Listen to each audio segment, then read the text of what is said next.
Mayong adlaw kanyang tanan mga ka-dear friends. Kumusta? Kininaw sa ang inyong ubos nga lagad nga si Papa Joe.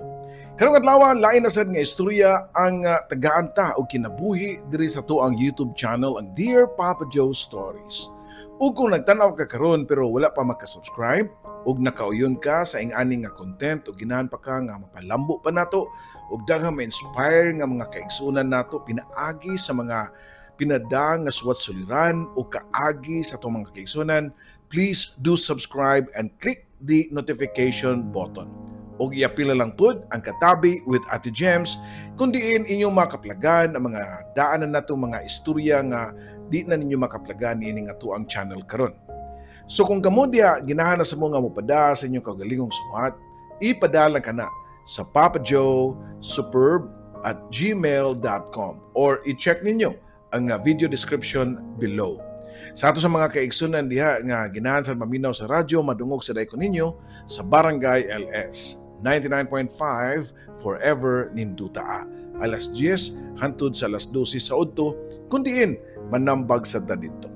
So dito maglangay og aniya na ang istorya nga tagaan tag kinabuhi karong adlaw. Ang istorya nga pinadaan ni Shenika or She.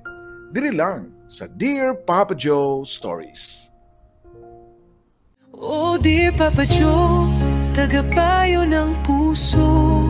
Sa bawat kwento, ikaw ang sandalan ko. Sa pag-ibig, sa sakit, sa pangarap at saya, ikaw ang tinig ng bawat nag-iisa.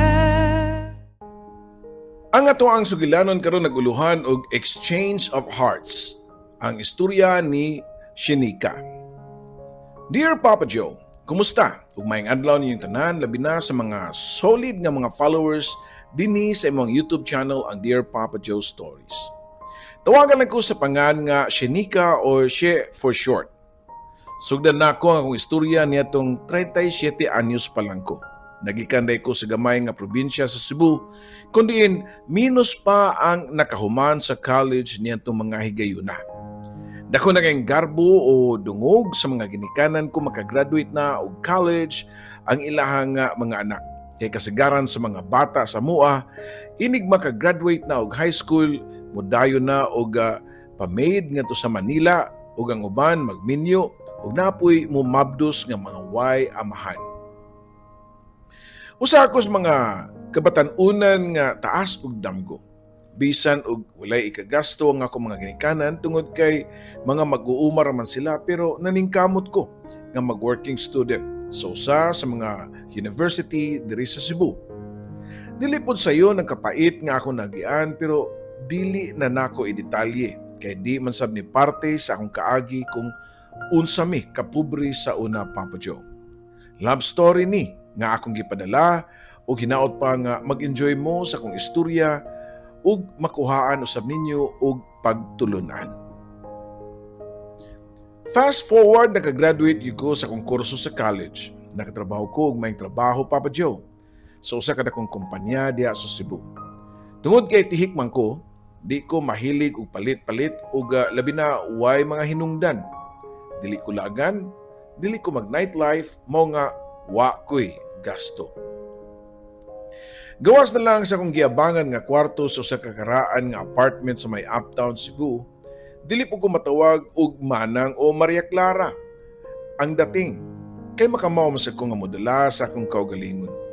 Doon na po ko yung mga suitors pero maglisod lagi ko pangita kay makabaut-baut na ako sa height kay taason ko nga pagkababae. Mura kong Espanyol o beauty, kaya ako mga ginikanan, naliwatan ko nagdugo sa mga Espanyol during niyatong Spanish colonization. Tason og height, medyo gwapohon ko no. Educated, may trabaho, matured, ug panghuna-una. Kini, mao'y pila sa mga rason nga nung nagpabilin kong single at the age of 37. Nagkaidaran ko Papa Joe, nagkalisod mangita og ikaparang sa gugma. Hangtod nga niabot ang punto nga na-pressure na ko kaayo sa mga sulti-sulti kay lagi ko no. Mamatay ko nga dalagang guwang. Way mo atiman nako inikatiguang kung magkasakit ko. Or if ever maminyo pa ko, maglisod nag panganak, kung 40 na ang pangidaron. Lisod na mangita og lalaki nga swak sa akong gusto. Naay pareho na kong edad pero mga minyo man sad or mga byudo. Napoy single pero manghod na kong edad nga mga immature pa kaayo og mga hunahuna. In short, wa na nasud sa ko ang kategory sa listahan sa akong qualification. Hangtod nga sa kaadlaw niya na dihay lalaki nga naglingkod sa mong sala sa apartment nga akong giabangan. Wala pa'y nagmata niya to nga renter pero gipasud na siya sa landlady kay naako na siya appointment sa usa sa mga nag-abang sa amuang apartment. Usa ka tanaw pala nako sa mga lalaki, nagkatawa ko kay weird kayo og outfit. Init kayo ang panahon pero naka-Amerikana. So nahuna nako nga basin na ay gamay ning lakiha. Pagkatudaod, nanawag siya nako. Excuse me, ante, pwede mangutana? Gitutukan ako gahait ang lalaki nga murag nakasabot usab sa ako ang buti pasabot. Nga wa ko malipay sa iyang pagtawag nako og auntie. Unsa man kol, tubag pa nako niya. Sorry, bata pa man ka. Murag guwang lang ka sa layo tan-awon pero guwapa man kay ka kung padulaan ka, ma'am, miss. Igo lang ako nga nang hupaw og lawom kay dili ra ba ko ganahan og joke-joke. Labi na kung edad na ang hisgutan, Papa Joe. Nasi Ma'am Beth, gipare maguko niya kay magpasukod siya uniform. Usa day ko ka mananahi. Kaning kong gisuot nga coat, ako ray gatabas niini. Ako ra pud ang nagtahi. Basin ikaw, miss, gusto ka magpatahi. Gitubag na ko siya og lingo-lingo kay wa pa ko'y plano magpatahi niya kay feeling nako presko og feeling close na kaayo siya nako. May na lang kinigawa si Beth. Unya, nabisi na ang lalaki og sukod sa measurement ni Beth.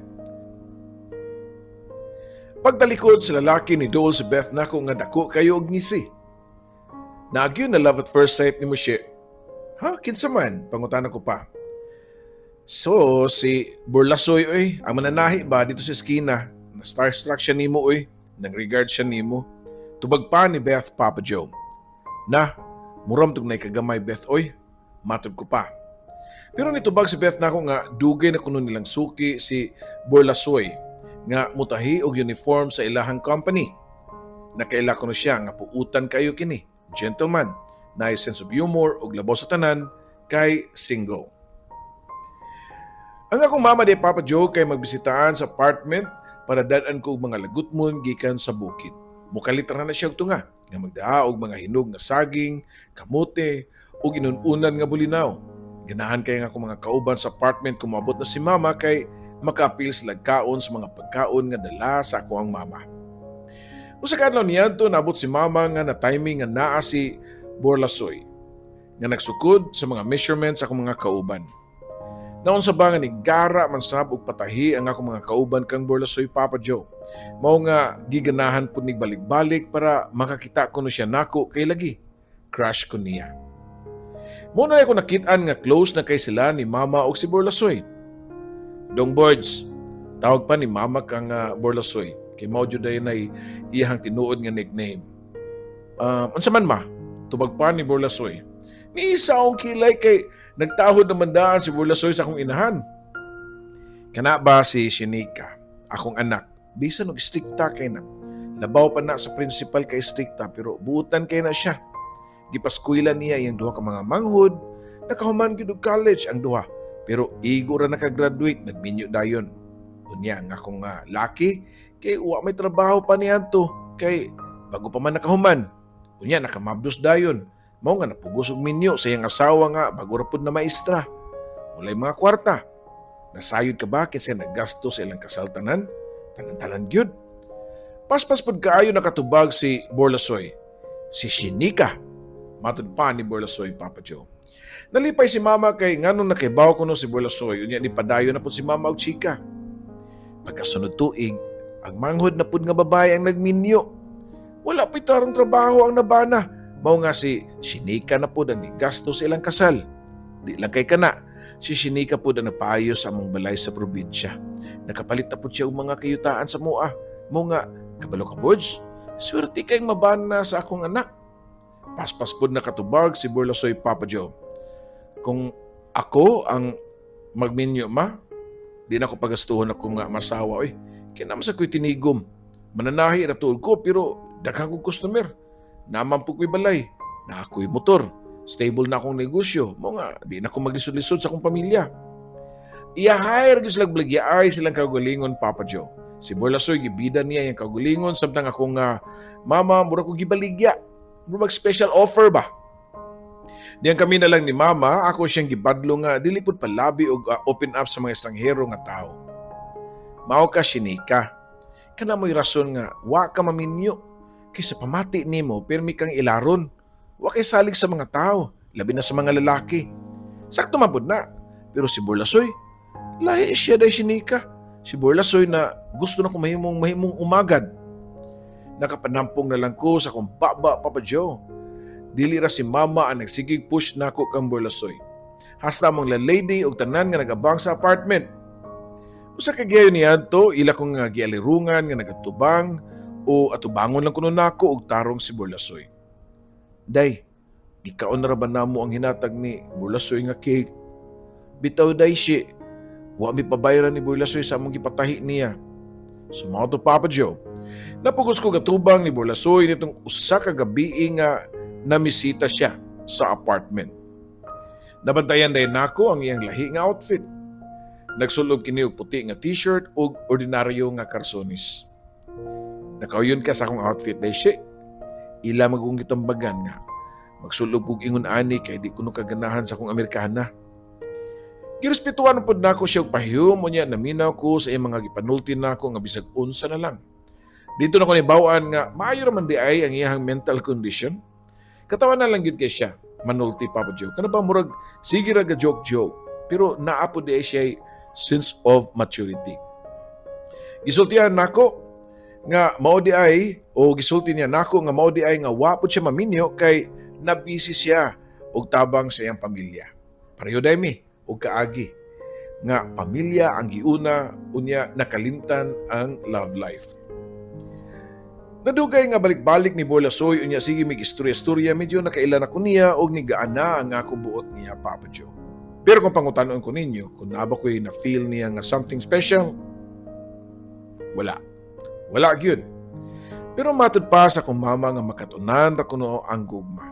Sa kabuutan ni Borlasoy, dili kuno kini lisod higugmaon.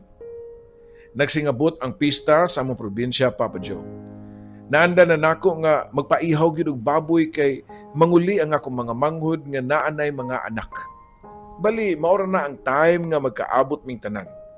Pero nibalibad si Mama nga dili lang mag-ihaw kay simple lang kuno ang among handa sa pista. Ug tuod man pag-abot sa pista sa among patron, nipauli nako sa among balay sa probinsya. Natinga ko kay daghan kayong karne sa ref. Unya pagkaugma diha catering service nga niabot. Gipangutanan ako si Mama kung kinsa nagpa-cater. Kamborlasoy na Siya po ang nagpaihaw og baka. Mao na lang na ang nasubra kanang nasa ref kay gipaluto na nako. Kada adlaw kumbira kay mga silingan ariman mga sa ato Proud pang sulti sa kong mama diri nako. Sa tinud lang wa ko malipay sa gibuhat ni Borlasoy kay sukad sa kong pagkamatngon og buot wa ko maanad nga maoy hatagan kay normally ako pirmi ang muhatag. Sobra na papakitang gilas ni Borlasoy, Papa Joe. Sagdi na lang ko na, Shinika. Ipaasam na nimo nga nasuod naman na siya taman sa imong papa. Matud pa ni Mama, Papa Joe. Mao ba? Nasuod na silang tanan. Kami na lang ang wa. Matud ko pa sa kong nahuna, Papa Joe. Di na lang ako padugayon mo diretso na ko sa part nga nakakomit kong pakasal kang Borlasoy. Sa akong status, si Borlasoy na pinaka-perfect catch niya itong panahon na. Di man tinuod siya educated, dili pod siya kayo gwapo pero bagay mi sa edad. Kay 40 years old na siya, ako 37. Skillful and talented pagyud kayo si Borlasoy, unya financially stable na pod. Basta simple lang pod, ug dili high-end nga klase nga lifestyle. Pero before ko ni agree nga magpakasal niya, daghan ko mga kondisyon nga to niya o gihatag na ko niya. Di ko mundang og trabaho kaya I love my job gyud ra ba. Matud ko pa nga to niya. Okay ra kayo, Shinika, nga magtrabaho gyapon ka bisan og kasal na ta. Tando pa ni Borlasoy. Every now and then, mag out of town ko or usahay kinahanglan mo larga ko sa laing nasod okay na nimo? Nitando ra po si Burlasoy. Napoy mga adlaw nga dugay ko muli, usahay maabtan pa kong tungang gabi kay mag-overtime ko. Okay ra nimo? Tando ra gyud siya taman si Burlasoy. Ni promise siya nga di gyud siya magpugong sa kuwang mga naandan nga schedule ug activities sa akong trabaho. Ug tuod man, na-schedule na nga mong kasal ni Burlasoy. Siya mismo ang nangunay sa mga kinahanglan i-process. Sa iya ra pud nga shop tahion ang mga suoton sa entourage, gawas lang sa akong wedding gown kay dito gyud ko namalit sa usa ka sikat nga designer og wedding gown sa Cebu. Andam na ang tanan sa mong kasal. Pizza na lang ang among gipaabot. 2 months before sa mong kasal, dihay dinalian nga training seminar sa akong trabahoan nga kinahanglan ako mao'y mo speak or usa ko sa mga speakers. Ang seminar adto sa Manila. Paghibaw sa akong pamilya nga mularga ko, dili ta sila mosugot sila si mama ug papa kay mao ra ba kuno tinuhuan sa mga katiguangan nga di mag-travel kung kaslunon. Kana ako ni daotan mahitabo. Pero si Burlasoy mismo ang nisugot nga pwede na kumularga. Nakinomdo man siya sa mong sabot nga di gyud nako siya pugnan o di ko niya pugnan basta parte na sa trabaho Papa Joe.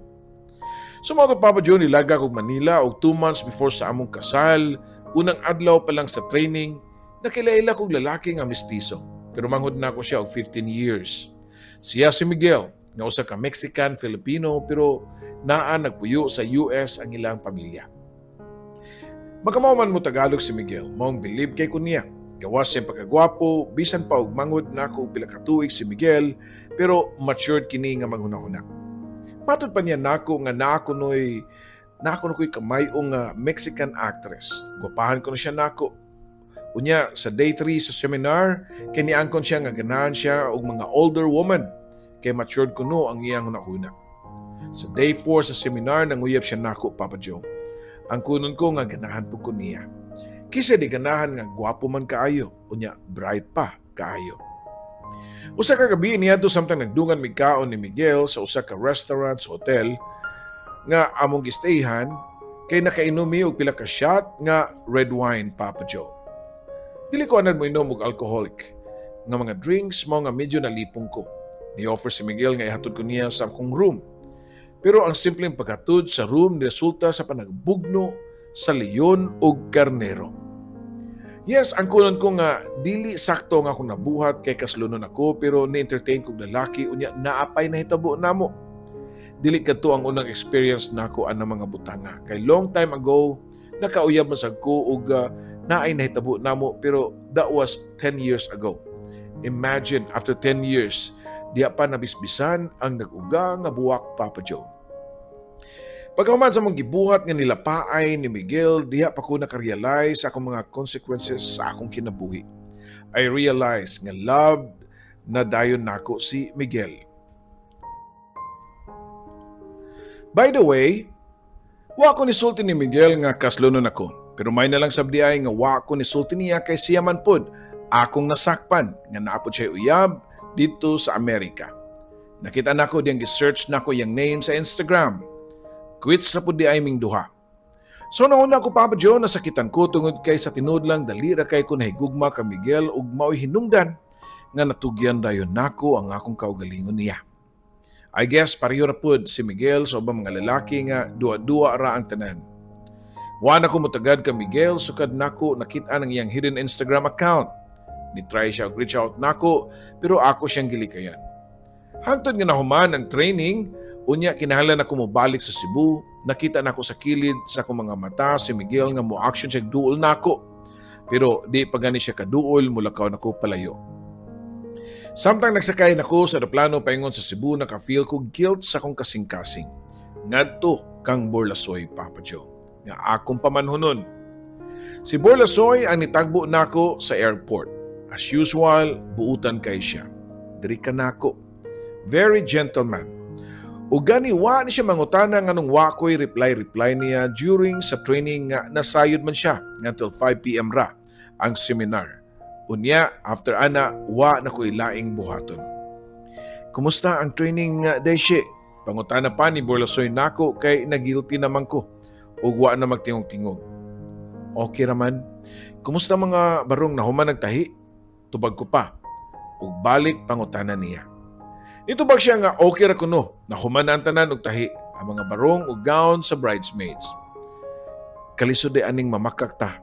Huwag ka nang natay gitago nga murag maglisod ka og tuon sa imuhang laway. Yes, tinuod nga hangtod niya itong mga adlaw, wa pagyapon ko'y love nga gibati kang Borlasoy.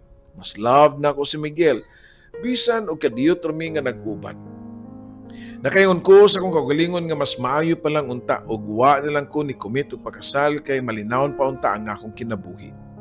Naunsa ba nga imbis nangita ko bana para makakapyot pa sa katapusang biyahe, aron kuno mo kumpleto ang ako ang womanhood, pero ang ending naggubot naman noon ang akong huna-huna, Papa Joe.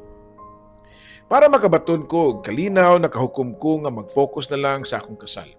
Tun-an nako ang akong kagalingon nga mahalon si Borlasoy. Pero pila ka adlaw before sa among kasal, nibutho og kalit si Miguel sa akong trabahoan.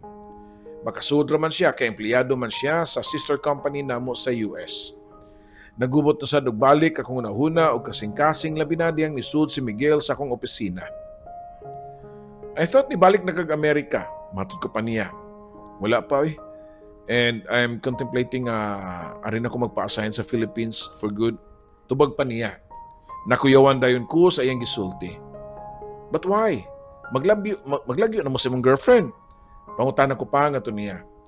Nah, we ended our relationship last week. That's why I'm here. For you, Shinika. Mura kong nalanay sa akong gilingkuran, Papa Joe. Ka-perfect bonta ni Miguel, oy. I guess he really liked me a lot. Yes, younger siya edad nako, pero who cares kung magkasinabtanay mi, and most of all, nagminahalay ming duha. Pero Miguel, I guess it's too late. I'm getting married few days from now. Matod ko pa niya. Nasulti na gyud nako ang ganiha pa nako kayong gustong isulti niya. Nakita nako ang naong ni Miguel nga na-shock ug disappointed. Frustrated ug uban pa. Naluoy ko niya. Ako siyang giingnan nga I felt sorry for him. Nigastos siya para makita nako. Gibuwagan pa niya ang iyang uyab para nako. Kataas akong buhok di ay Papa Joe. Guwapa na lang gyud kay ko nato sa iyang panlantaw. After pila ka minutos, nga nahilom si Miguel, nakatingog siya. Shinika, I'm at the hotel nearby. If you'll have a change of heart. Wow, grabe Papa Joe. Kung kanus ako kaslon sa lalaki nga wa na ko higugmaa, kadto pud nako nakita na lalaki nga ako nagustuhan, unya nagpakita pud og dakong interest diri ug paghigugma nako. Nakapangutan ako nganong kasungugan ba sa panahon. Nganong wa nako nakaila si Miguel nitong single pa ko. Ug wa pa ko makadecide nga magpakasal kang Borlasoy. Pagkagabi niya na, nag-chat si Miguel nako, nag-invite nga mag-late night snack mi sa hotel. Ngayang gistayhan. Nakaibaw ko sa akong kagalingon nga dapat di nagyud ko magpakita unta niya. Pero niadto jud ko sa hotel. Diara mi sa silong sa hotel sa may resto bar. Nag-inom og ladies drink nga makalipong. Kada tutok ni Miguel sa akong mga mata kay murag malukmay ang akong kaunuran. Ug dihang gi-invite ko niya nga musaka na sa iyang room, ni kuyog ko niya. Ug diha na po'y nitabo namo sa ikaduhang higayon. Human sa nitabo ni Pauli nako sa akong yabangan nga apartment nga purting libuga sa una-una. Kung akong kasing-kasing ang pangutanon, si Miguel ang akong gusto. Pero kinahanglan ako i-remind akong kaugalingon nga wa ko sa teleserye ug mga K-dramas unya musibog sa kasal kanang hapit na. I can't imagine sa kasamok o kagubot unya sa mga pangitabo kung mukalit akong atras sa kasal. Paminaw na ako at akihon sa kasing-kasing ang akong papa. Maghilak akong mama og libakon ko sa mga silingan namo ug ako lang unya ang istoryahan sa tibuok namo probinsya nga si Shinika ni dagan sa iyahang kasal. Di ko gusto og samok, di ko gusto og drama, di ko gusto nga masakitan ang akong mga ginikanan. Mao nga gipadayon gyud nako ang akong kasal kang Borlasoy. Pagkaibaw ni Miguel nga gidayon gyud nako ang akong kasal, nilarga siya nga way pa namilit. Wa na siya nag-chat o di na pud nako siya ma-search sa Instagram. Well, I guess mayo ra pud nga wa nay kagubot pa o di na ko makonsensya. Kada tan-aw nako kang Borlasoy, mura kog kahilakon sa akong guilt feelings labi na nga magpakita siya sa iyang pagmahal diri kanako. Buutan kay siya. Walay libog. Uyon-uyon ra sa akong mga desisyon. Nakahukom ko nga tunaan na ako ang kagalingon nga higugmaon siya. O tuod man, paglabay sa mga adlaw ug buwan inanay nako nga na-develop nga tukang bolasoy. Papa Joe, anin lang ko nga part nga muhunong kay medyo taas-taas na ang akong story. Dili pa ni ang katapusan. Napay part 2 sa akong istorya. Ug manghinaot ko nga di ko ninyo i-judge sa akong infidelity and dishonesty nga tukang bolasoy. Daghang salamat, palihog, paabuta ang part 2 sa akong istorya. Imong magtatampo, Shenika.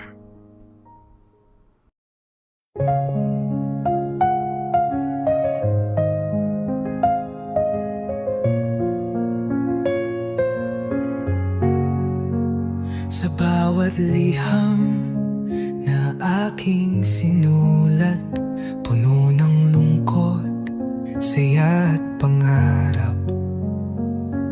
Sa radyo mong tahanan ng kwento, Papa Joe, ikaw ang aming kakampi sa mundo. May luhang pumapatak, may ngiting bumabalik sa tinig mong kay lambing. Kami iyong pinapahid. Oh dear Papa Joe, tagapayo ng puso. Sa bawat kwento, ikaw ang sandalan ko. Sa pag-ibig, sa sakit, sa pangarap at saya, ikaw ang tinig ng bawat nag-iisa. May iniwang sugat, may bagong simula sa mga liham. Hinahanap ang pag-asa sa bawat kwento mong pinakikinggan. May aral at saya na hindi malilimutan.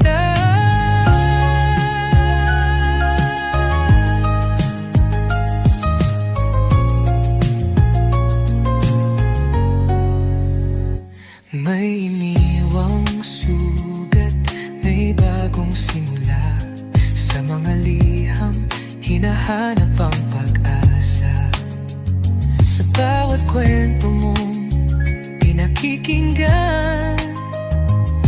May aral at saya na hindi malilimutan. May luhang pumapatak, may nginting bumabalik sa tinig mong kay lambing. Kami iyong pinapahid. Oh dear Papa Joe, tagapayo ng puso. Sa bawat kwento, ikaw ang sandalan ko. Sa pag-ibig, sa sakit, sa pangarap at saya, ikaw ang tinig ng bawat nag-iisa.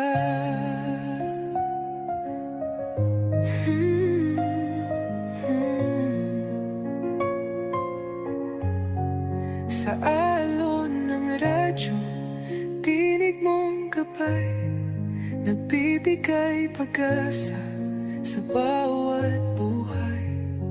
Kahit saan man kami dalhin ng mundo, ikaw ang kaibigang laging nandyan, Papa Joe. Oh dear Papa Joe, aming kaibigan, salamat sa kwento mong walang